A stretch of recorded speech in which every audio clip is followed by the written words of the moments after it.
Alright, this is Computer Science 305, Programming Languages, and today we're going to be talking about scope. So the whole concept of scope is all about names and how we reuse them. And so if we have a program, if everything in the program had an exactly unique name, then we would never have a problem, right? There would never be any issue ever, and we could just not have to worry about this concept. But unfortunately, not only is it that in modern languages we often use the same name over and over, it's actually a known fact that computer scientists seem for some reason to be really bad at naming things in general. So that's why we have the same use of names consistently throughout our literature as well as in our programs. But so if we take a look here, right,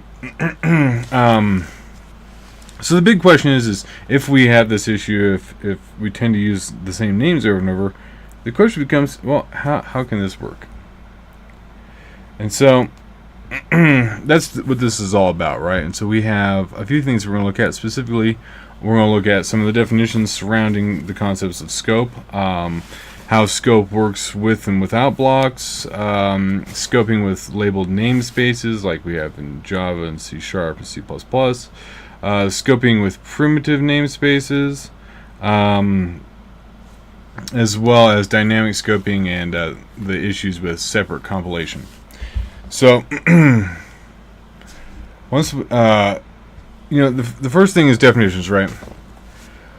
When there are different variables with the same name, there are different possible bindings for that name. So this goes back to the concept of binding, right? And so if we have different possible bindings for a single name, we have to be able to resolve that to a single deterministic name, right? So this is not just variables. This happens to deal with anything that has a name, any identifier, so any type, constant, function, anything that has a name must be able to be bound to something. And so thus a definition of anything is a definition is anything that establishes a possible binding for name, right? So we define something inside of the code, and that is what makes it possible for a binding for a name.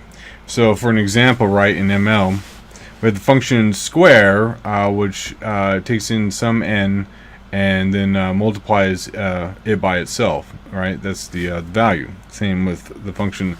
Now, if we have the function square, right, and it takes in a square, it's two different names, and so we have to ask ourselves what are the different scopes here, right? On the other hand, we could have, define a const, which would be as low and one's high, and then we have create a new type called ints, and which uses the low and the high to create an array of integer, and finally we can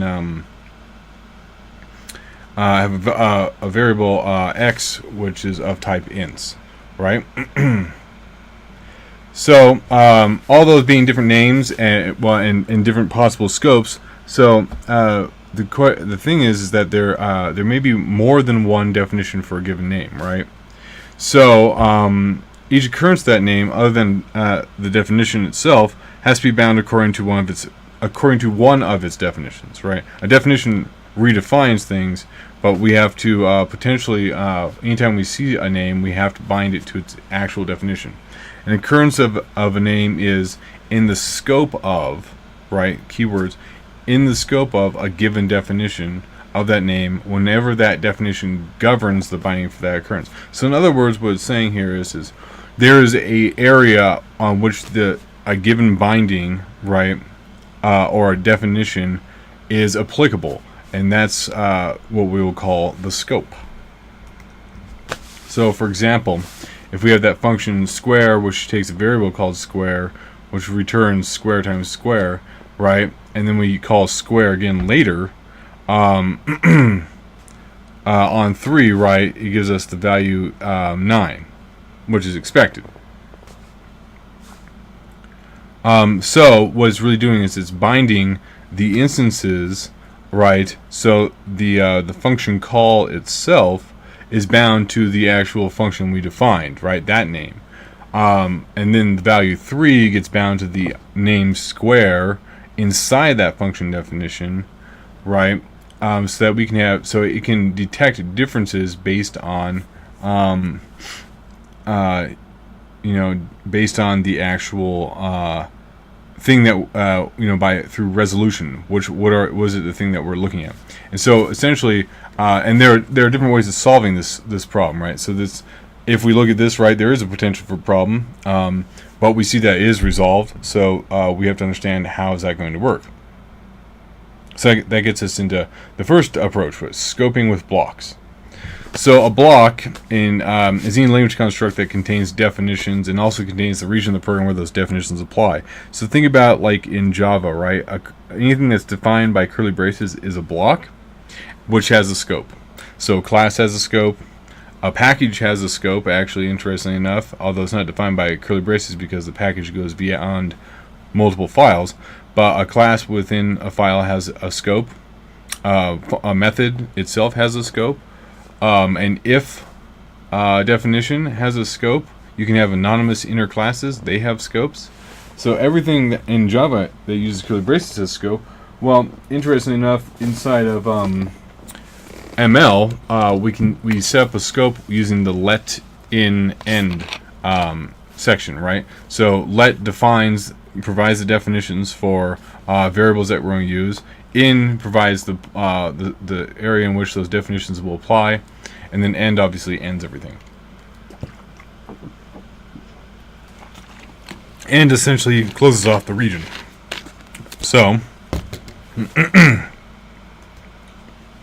right, there's different types of ML blocks, though, right? We just talked about the let. Let is just a block, has no other purpose. A function definition includes a block, right? That's the statement, or and then you can have all. So every alternative of a function, right? We talked about alternative functions. Also allows multiple blocks for the same function, right? Each rule in a match is a block. So you have a case. Each individual section of that is itself a block. So lots of different blocks in ML. And then what we were talking about with Java, right? Java and other C-like languages combine statements into one compound statement or block statement, depending on who you talk to. So while, methods, and C, functions, all these different things, when they use curly braces, set up a block. But then again, if we take a look at an if, while, or whatever without the curly braces, which allows only for one line or one major statement, can itself contain blocks within that, because you can have an if nested in there. So, as fun as that is. Which gets us to what happens if a block contains another block, right? And both have definitions of the same name. That's a great question, right? In Java, we resolve that by if we're inside of a method, right? If you have a variable with the same name as a class variable, if you have a variable inside the method defined in the method that has the same name as one that was defined within the class or a parent class, then the one in the method overshadows the other one. We can't see it, right? At the same time, so that's sort of one of the problems that can actually occur, is we want to get around that. So the classic block scope rule. We'll come back to that statement in a second. The scope of a definition is the block containing that definition, right? From the point of that definition to the end of the block, minus the scopes of any redefinitions of the same name in interior blocks. So what this is saying is that if we go back to our previous example, we have the value n, initially defined in the outer block, and n equals 1, right? And then inside that block, we redefine n to be 2. And so, and then we have the statement n, right? Well, so that will return 2. That's the value of this expression, is 2, because n is being redefined, and so the first definition, n equals 1, does not apply in the inner block, which redefined it to be n equals 2. Some languages, they would actually throw an error. In Java, because these typically occur within a function, it would actually throw an error. Anyway, but as it says here, that's ML's rule. Most statically scoped block structured languages use a similar similar approach, or just some minor variation thereof, which is fairly true. So, for example, so the scope, right? Scope of this definition is A to B, right? Is A minus B. So it's excluding n equals 1 only applies within the zone of A, but not including the region B, right? And then the scope of that, the second definition, is just B, and that's what we already talked about. And so that's how we can understand that n, the evaluation of that expression, where n is the expression, n would be just be 2. So I'm going to stop here for now, and then I will pick up at scoping with labeled namespace.